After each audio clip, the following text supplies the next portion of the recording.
The parking garage was nearly empty at 11 o'clock on a Thursday night. Patricia gathered her files, exhausted from another late shift at the accounting firm. At 57, these long hours were getting harder, but the promotion she'd been promised kept her going. She was halfway to her car when she heard footsteps echoing behind her. Quick, deliberate, getting closer. Patricia's heart jumped. She fumbled for her keys, picking up her pace. "Ms. Patricia Green?" a voice called out. She turned to see two men in dark suits approaching. Something about them made her skin crawl. Their smiles were too wide, too practiced. "We're with Morrison Financial Services," one said smoothly. "We have some questions about accounts you've been managing." A black Lincoln suddenly pulled up beside them, tires squealing slightly. The driver's window rolled down, revealing a man in his early 60s with steel gray hair and piercing eyes. Patricia recognized him vaguely. James Blackwood, the CEO who owned half the building. She'd seen him in the elevator once or twice, but never spoken to him. He had a reputation for being silent, intimidating, utterly focused on business. "Get in the car," he said to Patricia. His voice was calm but carried absolute authority. "I'm sorry, what?" Patricia stammered. "Now." His eyes shifted to the two men. These gentlemen were just leaving. The two men exchanged glances. "Sir, this doesn't concern you." "It does now, Ms. Green.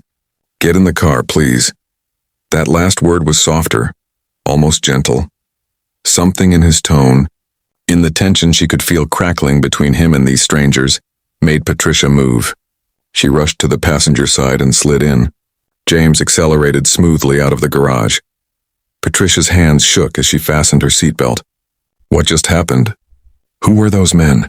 Not who they said they were. James kept his eyes on the road, checking the rearview mirror. Morrison Financial Services doesn't exist, and those weren't the kind of men who ask questions about accounts. "I don't understand." James was quiet for a long moment, his jaw tight. Finally he spoke. "3 weeks ago someone accessed your computer at work. They used your credentials to transfer $2 million from a client's account. The real authorities are investigating, but these men, they work for people who don't go through official channels." Patricia felt the blood drain from her face. "That's impossible. I would never. I know you wouldn't. I've been watching." "Watching me?" Patricia's fear shifted. "What do you mean, watching me?" James pulled into a quiet coffee shop parking lot and turned to face her. In the dim light, she saw exhaustion in his eyes and something else, concern. "I'm going to tell you something I probably shouldn't," he said quietly. "My company doesn't just develop software. We provide security services, corporate espionage prevention. About a month ago, we detected unusual activity in your firm's network. Someone was setting up an elaborate frame targeting you specifically." "Why me? I'm nobody. Just a senior accountant." "That's exactly why. You're reliable, trustworthy, 15 years at the firm with a spotless record.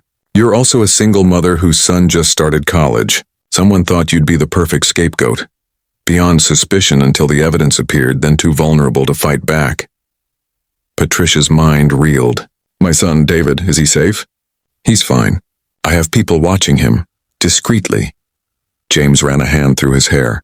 "Look, I know this sounds insane, but my own sister was framed for embezzlement 20 years ago. She lost everything. Her career, her reputation, her will to fight. By the time I had the resources to help her, it was too late. She took her own life." Patricia saw the old pain flicker across his face. "James, I'm so sorry. I swore I'd never let that happen to someone else if I could prevent it. When we detected this scheme, I started investigating. You needed to know, but I couldn't just walk up to you. You wouldn't have believed me. So I've been looking out for you, making sure you stayed safe while we built a case. The real police, do they know I'm innocent? They will by tomorrow morning. My team has traced everything to its actual source, a junior partner at your firm named Richard Chen. He's been embezzling for 3 years, and he needed someone to blame before the annual audit. But those men in the parking garage, they were hired to intimidate you into disappearing before you could prove your innocence." Patricia pressed her hands to her face, overwhelmed. "I could have lost everything. My reputation, my ability to support David, everything I've worked for.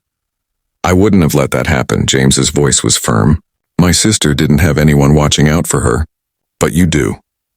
They sat in silence for a moment. Patricia studied this man she'd seen as cold and distant, realizing how wrong first impressions could be. "Why didn't you just tell me?" she asked. "Warn me directly? Would you have believed me? A CEO you'd never spoken to, claiming someone was framing you for a crime you didn't know had been committed?" James smiled slightly. "You'd have thought I was part of the problem. I needed to wait until I had proof, until the danger became real enough that you'd listen." Patricia understood. He was right, she would have thought he was crazy. Or worse, involved somehow. "What happens now?" "Now you don't go home tonight. I've arranged a hotel room. Nothing fancy, just safe. Tomorrow morning my attorney will meet with you and the FBI. Richard Chen will be arrested. Those men who approached you will be identified and dealt with. And your record will be completely cleared." "James, I can't possibly repay you for all this. I don't want repayment." He looked at her intently. "I want you to go forward with your life. Raise your son. Keep being the honest, hard-working person you are. That's what my sister would have wanted, for her story to end differently for someone else." Patricia felt tears slip down her cheeks. "She would have been proud of you. What you've done for me, for however many others you've helped." "Maybe." James started the car again. "Come on, let's get you somewhere safe. And tomorrow we'll make sure justice actually works the way it's supposed to." As they drove through the quiet city streets, Patricia realized that heroes don't always announce themselves. Sometimes they work in silence, in shadows, watching over strangers because they couldn't save the people they loved. 6 months later, Patricia stood in her new office, a promotion, finally awarded after Richard Chen's arrest, cleared the firm's investigation. Through her window she could see James Blackwood's building across the street. She'd tried to thank him properly, but he'd brushed it off. "Just pay it forward," he'd said simply. "Be someone's guardian angel when they need one." Patricia pulled out the card he'd given her that night. Just a phone number, nothing else. She'd keep it forever. A reminder that in a world that often feels cold and indifferent, there are still people who watch over strangers with fierce, silent dedication. And she'd keep his counsel too, always watching for others who might need help, might need a guardian they don't even know they have. The end. The greatest acts of heroism often happen in silence, protecting those who never know they're in danger.